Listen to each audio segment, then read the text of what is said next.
రైతులను ఇబ్బంది పెడుతున్నారు, కేసీఆర్ గారిని ఇబ్బంది పెట్టడం ద్వారా, కేసీఆర్ గారి మీద కేసు పెట్టాలనుకోవడం ద్వారా అక్కడ ఒక రాజకీయ కుయుక్తితో ప్రయత్నం చేసినారు అనుకోవచ్చు. మరి పాలమూరు రంగారెడ్డి ఎత్తిపోతల పథకానికి ఏమైంది?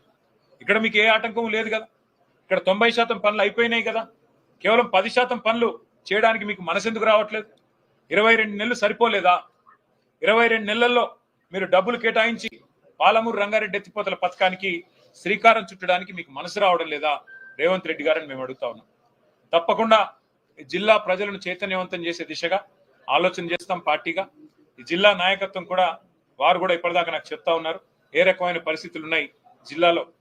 నాయకుల మీద కేసులు పెట్టడం, మా దేవరకద్రలో ఒక మండల పార్టీ ప్రెసిడెంట్ మీద ఒక లేని కేసు పెట్టి జైలుకు పంపించి పార్టీ మారితే కేసు తీసేస్తాం, పార్టీ మారకపోతే జైలుకు పంపుతాం అని బెదిరించడం, వ్యాపారాలు చేసుకునే చిన్న చిన్న వ్యాపారాలు చేసుకునే నాయకుల మీద వాళ్ళ క్రషర్లు ముయించడం, వాళ్ళ వ్యాపారాల మీద పడి జిఎస్టీ వాళ్ళని వేధించడం, పోలీసులను పంపించి వేధించడం, ఈ రకంగా ఒక చౌకబారు రాజకీయం ఇవాళ ఈ జిల్లాలో కూడా జరుగుతూ ఉన్నది. మరి పాలమూరు బిడ్డగా చెప్పుకునే రేవంత్ రెడ్డి గారు ఇకనైనా కళ్ళు తెరిచి నిద్రలోంచి లేచి బయటికి వచ్చి మీరు వెంటనే పాలమూరు రంగారెడ్డి ఎత్తిపోతల పథకాన్ని సత్వరమే పూర్తి చేయాలి. 10% మిగిలింది, 90 పైసల పని అయిపోయింది, 10 పైసల పని ఉంది. ఇది పూర్తి చేస్తే డెఫినెట్ గా జిల్లా రైతాంగం కానీ మేము కానీ అభినందిస్తాము. లేని పక్షంలో తప్పకుండా మిమ్మల్ని అభిశంసిస్తాము, ప్రజల తరఫున మిమ్మల్ని ఎండగడతాము, ప్రజల తరఫున నిలదీస్తామని చెప్పి వారిని హెచ్చరిస్తూ ఈరోజు మరి అనుకోకుండా వచ్చిన కార్యక్రమం ఇది. అయినప్పటికీ పాత్రికేయ మిత్రులందరూ వచ్చినందుకు మీ అందరి సౌహృదయానికి కూడా హృదయపూర్వకంగా ధన్యవాదాలు.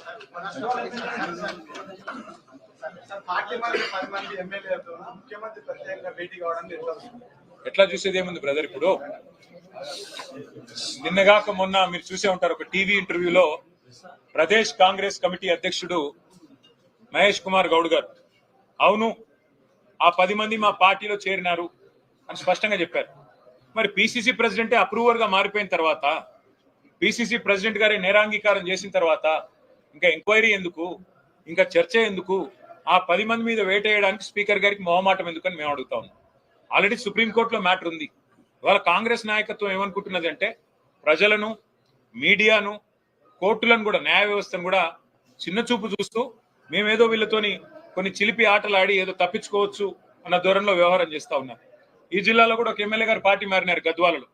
మరి వారు ఏ పార్టీలో ఉన్నారంటే చాలా విచిత్రమైన పరిస్థితి. ఎట్లా ఉందంటే ఇవాళ జీవితం అంతా రాజకీయం చేసిన పెద్దలు 2 సార్లు 3 సార్లు 4 సార్లు గెలిచిన వాళ్ళు, మంత్రులుగా పనిచేసిన వాళ్ళు ఏ పార్టీలో ఉన్నారు అని మీడియా వాళ్ళు అడిగితే చెప్పుకోలేని ఒక దురవస్థలో ఉన్నారు. కానీ నేరాంగీకారం అప్రూవర్ గా పిసిసి ప్రెసిడెంట్ గారు మారినారు. అట్లాగే కడియం శ్రీహర్ గారు కూడా నేను కాంగ్రెస్ లో చేరాను అని స్పష్టంగా చెప్పారు. ఇవన్నీ ఆన్ రికార్డ్ మీడియాతోనే చెప్పారు. కాబట్టి ఇంకా ఇందులో చర్చించడానికి కానీ, తర్కించడానికి కానీ, పరిశోధించడానికి కానీ ఏమీ లేదు. వెంటనే వారి మీద వేటు వేయాలని చెప్పి మా పార్టీ తరఫున మేము డిమాండ్ చేస్తున్నాం. కోర్టు యొక్క ఆలోచనని గౌరవించాలని చెప్పి మేము విజ్ఞప్తి చేస్తున్నాం. మరి పిసిసి ప్రెసిడెంట్ ఆయన ఒక అర్రలో కూర్చుంటే మంచిది. అంటే పిసిసి ప్రెసిడెంట్ చెప్తున్నాడు కృష్ణమోహన్ రెడ్డి మా పార్టీలో ఉన్నాడని, మరి ఈయన నేను కాదంటున్నాడు. అదే స్వయంగా ఏం చెప్తున్నాడు, కండువా వేసుకున్నాను, నేను కండువా వేసుకున్నాను కాంగ్రెస్ కండువా, కానీ నాకు సిగ్గు లేకుండా నేను బీఆర్ఎస్ లో ఉన్నానని చెప్తున్నాడా? మరి బీఆర్ఎస్ లోనే ఉంటే బీఆర్ఎస్ పార్టీ ఆఫీస్కి ఎందుకు రావడం లేదు? బీఆర్ఎస్ లోనే ఉంటే బీఆర్ఎస్ శాసనసభా పక్షంతో ఎందుకు కూర్చోవడం లేదు?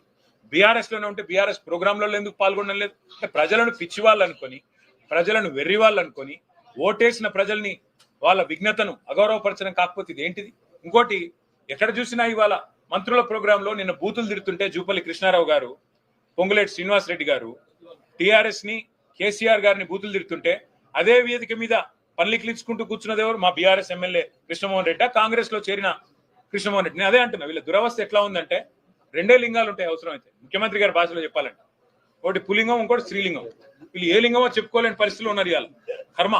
కాబట్టి ఇట్లాంటి వాళ్ళని ఎన్నుకున్న ప్రజలు బాధపడే పరిస్థితి, ఇట్లాంటి వాళ్ళకు ఓటేసి గెలిపించినందుకు కార్యకర్తలుగా మా కార్యకర్తలు బాధపడే పరిస్థితి.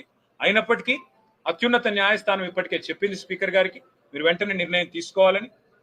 పిసిసి ప్రెసిడెంటే స్వయంగా చెప్పిన తర్వాత ఇంకా చర్చకు కానీ, ఇంకా ఏదో రకంగా తిమ్మిని బంధించేసే కార్యక్రమానికి కానీ ఆస్కారం లేదు.